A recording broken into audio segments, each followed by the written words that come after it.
Good morning, kids. Come and join me as we learn English 2, Quarter 3, Week 6, Major Points and Key Themes.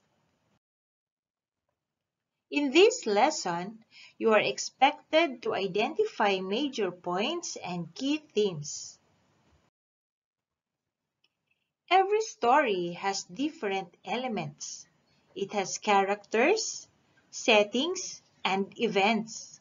These significant details play important roles in understanding the story. Aside from these story elements, stories also give specific major points and key themes. As a reader, it is necessary that you can identify the major points and key themes shown in each story. Now let us read the story entitled The Studious Pupil. Anthony is a studious pupil. He performs well in school. He gets good grades in almost all his subjects. In school, he listens well to his teacher. He also actively participates in class discussions. At home, he reads a lot of books during his free time. He also does his assignments. He prepares his projects before the deadline. He studies well to serve as good example to other pupils. He also wants to achieve his dreams someday. The selection above tells us that Anthony is a studious pupil, as he studies well in school and at home. This is the major point. Meanwhile, it also tells that studying well can help one get good grades and be successful in life. This is the theme. For the learning task 1, read the paragraph below. Then, answer the questions that follow. Write the letters of your answers in your notebook. My cat. I have a cat named Fluffy. I taught her lots of tricks. When I call her, she comes to me immediately. She also massages my back even if I don't tell her to. When I say sleep, she will close her eyes and pretend to be sleeping. I couldn't believe that a cat like her would be that smart. For question number 1, what is the major point of the paragraph? A. Fluffy is a cat. B. Fluffy can do tricks. C. Fluffy is smart. And the answer is letter C. Fluffy is smart. Question number 2. What is the best key theme of the story? A.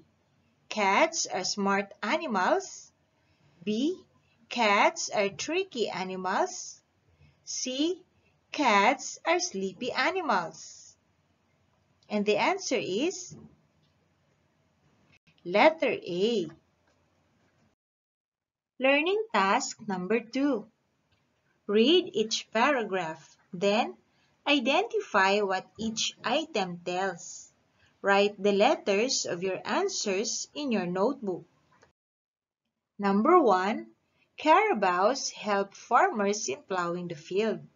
They give us milk and meat. The story is about blank.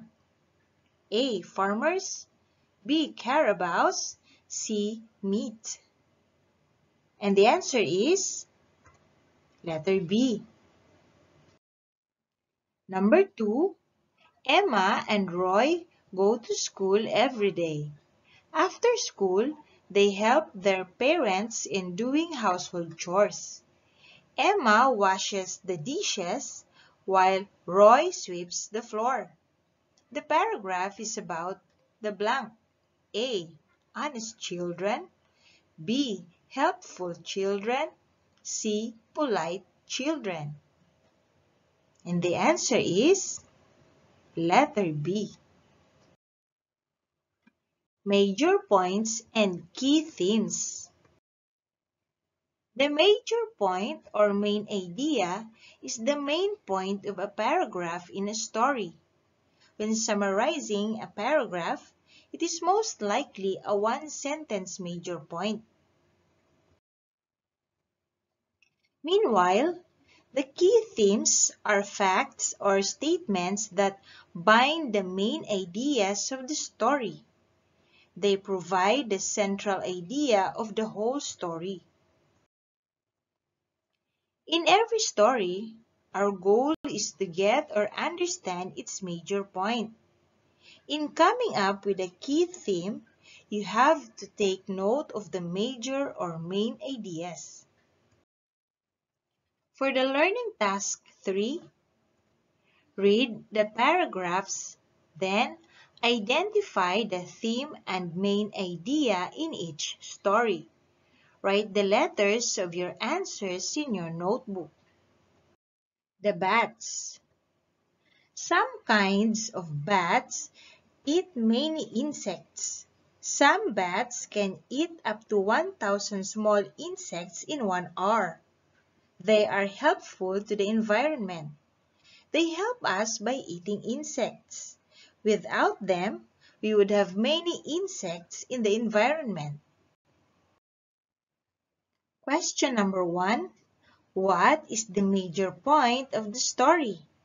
A. Bats are mammals. B. Bats can eat up to 1,000 insects in 1 hour. C. Bats help in controlling the population of insects. The answer is letter C. Question number 2. What is the key theme of the story? A. Bats' eating habits. B. Bats' favorite food. C. Bats' contribution to nature. And the answer is letter C. Paragraph number 2, cold weather. One day, Hannah walked outside with her small pink jacket. But even if she was wearing one, she still felt very cold. She looked at her phone and noticed that it was 15 degrees outside. It was indeed cold due to amihan. She was chilling, so she decided to go back inside. Question number 3. What is the major point of the story? A. It was very cold outside. B. She wore pink jacket. C. Hannah went outside with her friends. And the answer is letter A. Number 4. What is the key theme of the story? A.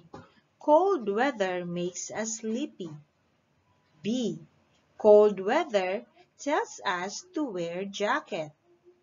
C. Cold weather prevents us from going outside. And the answer is letter C. And for the assimilation, in your notebook, complete the paragraph by selecting your answers from the choices below. Write your answers in your notebook. And here are the choices: elements, key themes, and major points.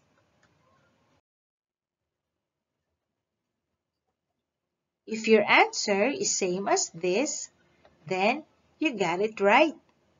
Now, let us read the whole paragraph. The elements of a story deal with what the story is all about.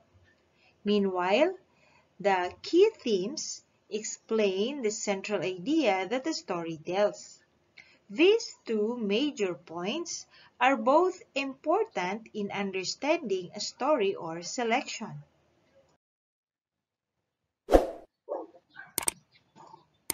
Hanggang sa muli mga bata!